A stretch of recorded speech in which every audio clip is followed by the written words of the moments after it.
Praise the lord. హల్లెలూయా. దేవుడి నామానికి మహిమ, ఘనత, ప్రభావం కలుగును గాక. పరిశుద్ధుడు, సర్వశక్తిమంతుడు మనకి తోడుగా ఉండును గాక. ఆయన కృపంతా కూడా మనతో ఉండును గాక. ఈ ఉదయకాల సమయంలో దేవుడు మనతో మాట్లాడుచున్న మాట 2వ రాజుల గ్రంథము 19వ అధ్యాయము 20వ వచనము. నీవు నా ఎదుట చేసిన ప్రార్థన నేను అంగీకరించి ఉన్నాను. ఆమేన్. హల్లెలూయా. చూడండి, ఇది నీవు నా ఎదుట చేసిన ప్రార్థన నేను అంగీకరించి ఉన్నాను దేవుడు మాట్లాడుచున్నాడు. అయితే ఇక్కడ ఏమైందంటే, మరి హిజ్కియా చేసిన ప్రార్థన దేవుడు అంగీకరించి ఉన్నాడని ప్రవక్త అయిన యెషయా వచ్చి ఆయనకి ఆ మాట చెప్తాడనమాట. కానీ ఇక్కడ మరి చూడండి, నువ్వు చేసిన ప్రార్థనలన్నీ కూడా మరి దేవుడు అంగీకరించున్నాడని మరి ఎవరో ఒకరి ద్వారా దేవుడు వర్తమానం పంపిస్తాడు. అంటే మనం ఏదైనా బాధలు ఉన్నప్పుడు ప్రార్థన చేసినా, ఏదైనా వేదనలో ఉన్నప్పుడు ప్రార్థన చేసినా దేవుడు ఆ ప్రార్థన వింటాడు. ఆ ప్రార్థన విని కొన్నిసార్లు ఏం చేస్తాడంటే, ఆయన ఒక్కొక్కసారి దర్శనంతో మాట్లాడతాడు, వాక్యంతో మాట్లాడతాడు, లేకపోతే ఎవరినైనా ప్రవక్తలని వారి దగ్గరికి పంపించి నేను వారు పెట్టిన మొర విన్నాను అని దేవుడు మాట్లాడతాడు. ఆయన మాట్లాడాలనుకుంటే ఆయన ఏ రీతిగానే మాట్లాడగలడు.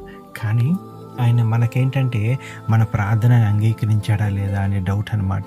ప్రార్థన ఇంతగా చేశాం కదా, దేవుడు విన్నాడా, నా కార్యము సఫలపరుస్తాడా, మరి నాకు సమాధానం ఇస్తాడా, నాకు జవాబు ఇస్తాడా అని అనేక మంది మరి అనుమానంతోనే ఎక్కువగా మరి ప్రార్థన చేస్తూ ఉంటారు. అనుమానం అక్కర్లేదు.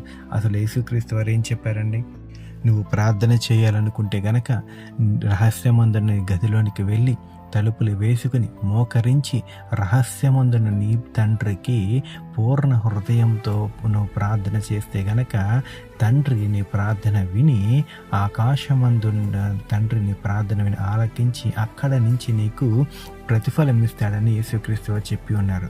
అది ఆ దేవుడు మన ప్రార్థనలు వింటాడు కాబట్టి, అయితే మనకి జవాబు దేవుడు మరి పంపిస్తూ ఉంటాడు. అయితే ఎలాంటి ప్రార్థనలు వింటాడు అంటే, సింపుల్గా ఒక మాట చెప్తాను. నిస్వార్థమైన ప్రార్థన, ఎలాంటి స్వార్థము లేకుండా నిస్వార్థంగా నువ్వు చేసే ప్రార్థన ఆయన ఆలకిస్తాడు. ఆయన ఆలకించి నీకు జవాబుని ఆయన వెంటనే పంపిస్తాడు. అందుకే దేవుడు అంటున్నాడు, నీ ప్రార్థన నేను ఆలకించి తిని నేను నీ ప్రార్థన అంగీకరించున్నాడు అంటున్నాడు దేవుడు. ఆమేన్. హల్లెలూయా. మరి చూడండి, మరి గొప్ప దేవుడు, అట్టి గొప్ప దేవుడిని మనం కలిగి ఉన్న విధానాన్ని బట్టి ఆయనకి మహిమ కలుగును గాక. ప్రార్థన చేసుకుందాం. పరిశుద్ధుడు, సర్వశక్తిమంతుడు, సర్వాధికారి, రాజా, వందనములు అయ్యా. దేవా, నీకే స్తోత్రం చెల్లిస్తున్నాను నా పరమ తండ్రి. అవునయ్యా, నీవు మా ప్రార్థనలు వినే దేవుడవు, నీవు మా మొర ఆలకించే దేవుడవు, నీవు కనికరం చూపించే దేవుడు నా పరమ తండ్రి. అయ్యా నా పరమ తండ్రి, బైబిల్ గ్రంథంలో నువ్వు ఎందరో ప్రవక్తల మాటలు విన్నావు, ఎందరో ప్రార్థనలు విన్నావు, ఎందరికో ప్రవక్తల ద్వారా నువ్వు వర్తమానం పంపించిన దేవుడు నా పరమ తండ్రి. అయ్యా వందనములు దేవా, నీకే స్తోత్రములు. ఎంతమంది నీ బిడ్డలు నీకు ప్రార్థిస్తున్నారో నా పరమ తండ్రి, వారందరినీ జ్ఞాపకం చేసుకోండి అయ్యా. నీకు ప్రార్థించే ప్రతి బిడ్డని జ్ఞాపకం చేసుకొని దీవించండి, ఆశీర్వదించండి. వారి ప్రార్థన ఆలకించండి, వారికి జవాబు దయచేయండి, వారికి ఉత్తరం దయచేయండి నా పరమ తండ్రి. అయ్యా వందనాలు తండ్రి, వందనాలు రాజా, వందనాలు దేవా, వందనాలు తండ్రి, స్తోత్రములు అయ్యా. నీకే కృతజ్ఞతాస్తుతులు నా పరమ తండ్రి.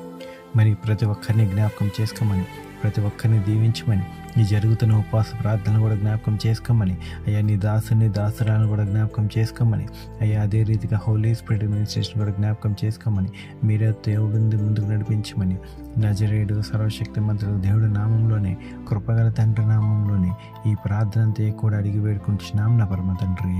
ఆమేన్, ఆమేన్, ఆమేన్.